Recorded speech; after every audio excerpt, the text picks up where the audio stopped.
Assalamualaikum warahmatullahi wabarakatuh. Bertemu lagi dengan saya Miranti Handayani dalam perkuliahan Ekonomi Koperasi dan UMKM.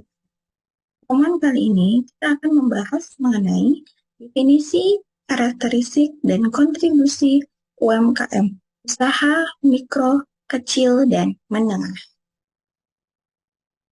Definisi dan batasan UMKM. Pengertian UMKM Mikro menurut Keputusan Menteri Keuangan Nomor 40 PMK 06/2003 pada tanggal 29 Januari 2003. Yang pertama, usaha produktif milik keluarga atau perseorangan warga negara Indonesia dan memiliki hasil penjualan paling banyak 100 juta rupiah per tahun. Usaha mikro dapat mengajukan kredit kepada bank paling banyak sebesar adalah 50 juta rupiah. Diperbarui pada Undang-Undang Nomor 20 Tahun 2008 tentang UMKM untuk usaha produktif milik orang perorangan dan atau badan usaha perorangan yang memenuhi kriteria usaha mikro memiliki kekayaan bersih paling banyak adalah 50 juta rupiah, termasuk tanah dan bangunan tempat usaha, atau memiliki hasil penjualan tahunan paling banyak 300 juta rupiah.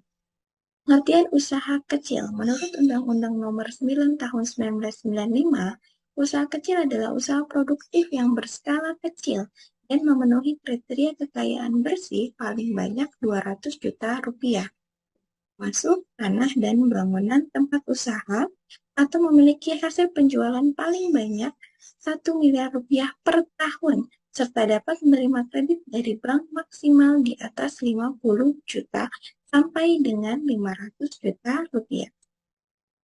Pengertian usaha kecil menurut Undang-Undang Nomor 20 Tahun 2008, usaha kecil adalah usaha ekonomi produktif yang berdiri sendiri, dilakukan oleh seseorang perorangan atau badan usaha yang bukan merupakan anak perusahaan atau bukan cabang perusahaan yang dimiliki, dikuasai, atau menjadi bagian baik langsung maupun tidak langsung dari usaha menengah atau usaha besar yang memenuhi kriteria usaha kecil. Memiliki kekayaan bersih dari 50 juta rupiah, tidak untuk tanah dan bangunan tempat usaha, atau memiliki hasil penjualan tahunan antara 300 juta sampai dengan 2,5 miliar rupiah. Usaha menengah menurut Undang-Undang Nomor 20 Tahun 2008, usaha menengah yaitu usaha ekonomi produktif yang berdiri sendiri yang dilakukan oleh orang perorangan atau badan usaha yang bukan merupakan anak perusahaan atau bukan cabang perusahaan yang dimiliki, dikuasai, atau menjadi bagian baik langsung maupun tidak langsung dengan usaha kecil atau usaha besar. Memiliki kekayaan bersih lebih dari 500 sampai dengan 10 miliar. Tidak termasuk tanah dan bangunan tempat usaha, atau memiliki hasil penjualan tahunan antara 2,5 M sampai dengan 10 M rupiah. Jadi, untuk UMKM secara umum, yaitu manajemen mengelola masih sederhana, rendahnya akses terhadap lembaga kredit, tadi kan dibatasi ya, belum memiliki status badan hukum, biasanya belum ber-CV dan sebagainya.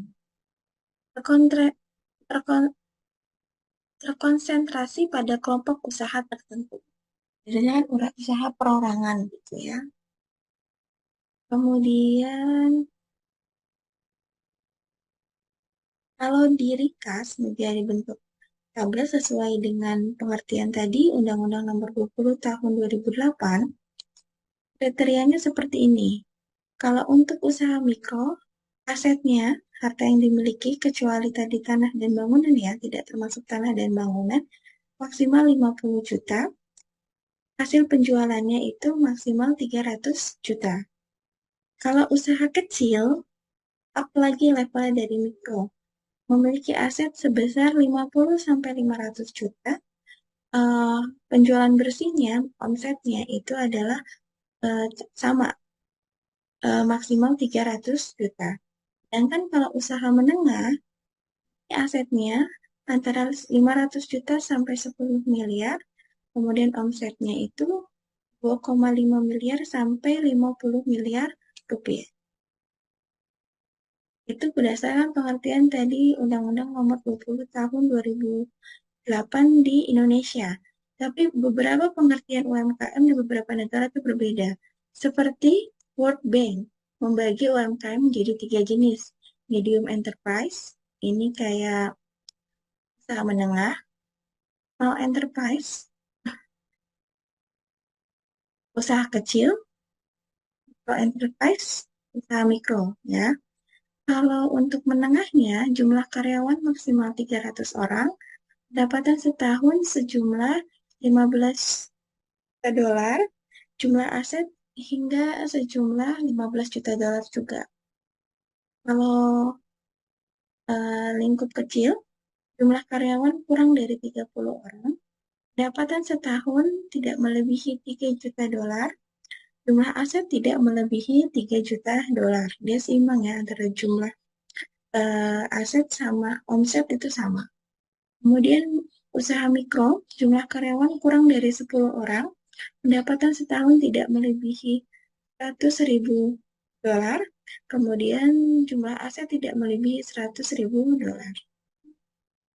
Ini menurut World Bank. Kemudian menurut European Commission, membagi UMKM menjadi 3 jenis. Medium size enterprise, small size enterprise, sama micro size enterprise. Kalau medium, jumlah karyawannya kurang dari 250. Jadi kalau World Bank 300, ini 250. Pendapatan setahun tidak melebihi 50 juta dolar atau sebanding sampai dengan 58,5 juta dolar. Di detail ini maksudnya. Jumlah aset tidak melebihi 43 juta dolar. Kemudian ini perbandingannya beda-beda ya. Sedangkan tadi kalau World Bank perbandingannya sama antara pendapatan sama aset. Kalau usaha kecil, jumlah karyawannya kurang dari 50 orang, kemudian pendapatan setahun tidak melebihi 10 juta dolar, asetnya tidak melebihi 13 juta dolar. Kemudian kalau usaha mikro, jumlah karyawannya kurang dari 10 orang ini ya, 10 orang, pendapatan setahun tidak melebihi 2 juta dolar, jumlah aset tidak melebihi 2 juta. Mendefinisikan UMKM sebagai usaha yang memiliki minimal 30% pemegang saham lokal. Jadi berbeda dari yang tadi si Eropa sama World Bank kan bilangnya nggak ada saham. Kalau ini ada saham tapi yang memegang itu minimal 30% pemegang saham dari Singapura.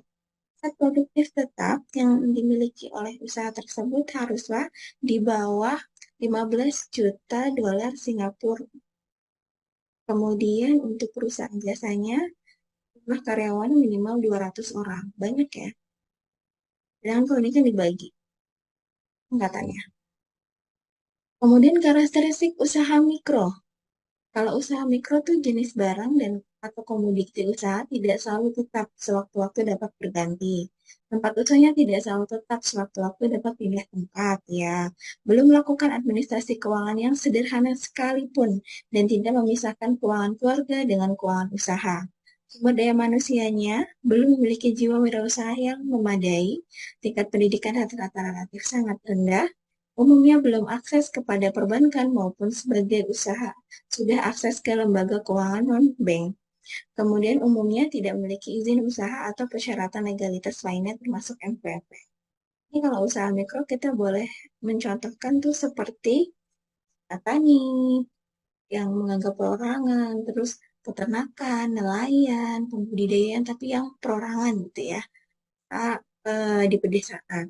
Kemudian industri makanan dan minuman, industri mebel, kalau yang buat sendiri, kan belum ada tuh pemisahan antara usaha sama keuangan perorangan gitu ya. Usaha perdagangan seperti kaki lima, pedagang-pedagang di pasar, kemudian peternak ayam, itik, dan ikan. Kemudian usaha jasanya seperti perbengkelan, salon kecantikan, ojek, penjahit, atau konveksi. Tapi yang lingkupnya usaha rumahan gitu. Dan karakteristik usaha kecil. Barang atau komoditi wisata umumnya sudah tetap di atau tidak gampang berubah.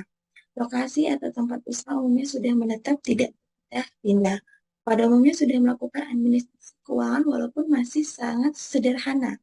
Keuangan perusahaan sudah mulai dipisah ke keuangan keluarga, sudah membuat neraca usaha, sudah memiliki izin usaha dan persyaratan legalitas lain termasuk NPWP. Sumber daya manusia memiliki pengalaman dalam berwirausaha, sebagian sudah akses ke perbankan dalam keperluan modal, sebagian besar belum dapat membuat manajemen usaha dengan baik seperti business planning. Level up-nya ini seperti operasi, minimarket, toko-toko tos serba yang lebih besar gitu, kayak operasi unit desa gitu ya. Kemudian usaha jasanya seperti laundry yang sudah di pinggir jalan sudah tetap ada rukonya, kemudian sudah pakai aplikasi pembayarannya gitu. Jadi ntar langsung masuk buat neraca kayak gitu. Kemudian bengkel motor yang sudah ada namanya ya, bukan yang pribadi gitu. Bahkan bisa di franchise gitu. Usaha di digital printing, kemudian usaha makanan kayak restoran kecil, kemudian catering, toko kue, kan sudah bisa dijual secara daring bahkan biasa.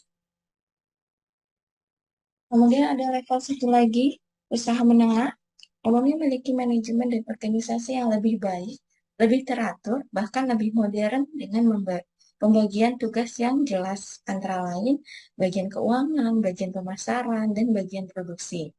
Telah melakukan manajemen keuangan dengan menerapkan sistem akuntansi dengan teratur, sehingga memudahkan untuk auditing atau penilaian atau pemeriksaan termasuk oleh perbankan. Kemudian ciri yang ketiga telah melakukan aturan atau pengelolaan dan organisasi perburuhan. Telah ada jam sostek, pemeliharaan kesehatan, dan lain sebagainya. Kemudian sudah memiliki segala persyaratan legalitas, antara lain izin tetangga, izin usaha, izin tetap, NPWP, dan upaya pengelolaan lingkungan.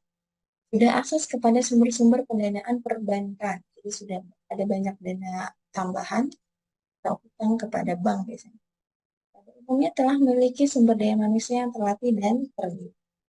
Contohnya, usaha pertanian, tapi skop lebih besar, kayak nanti misalkan pertanian kebun teh gitu loh misalnya, itu sudah besar.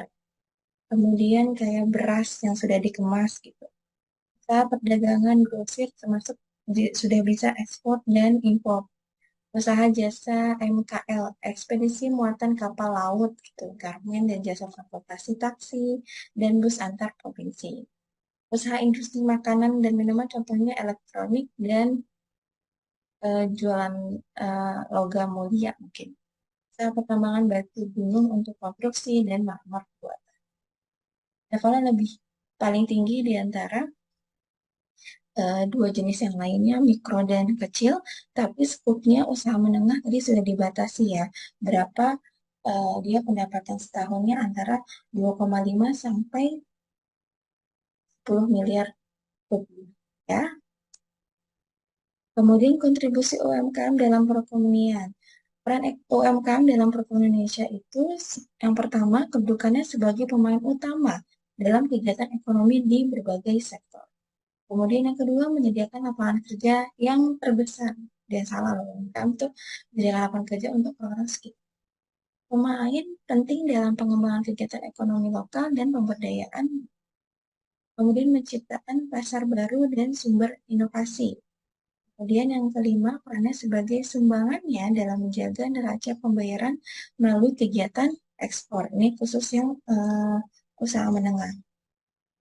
UMKM umumnya berbasis pada sumber daya ekonomi lokal dan tidak tergantung pada impor, serta hasilnya mampu ekspor. Kerennya dia sumbernya dari dalam negeri, tapi dia bisa menghasilkan di ekspor ke luar negeri. Karena keunikannya, maka pengembangan UMKM diyakini akan memperkuat fondasi perekonomian nasional.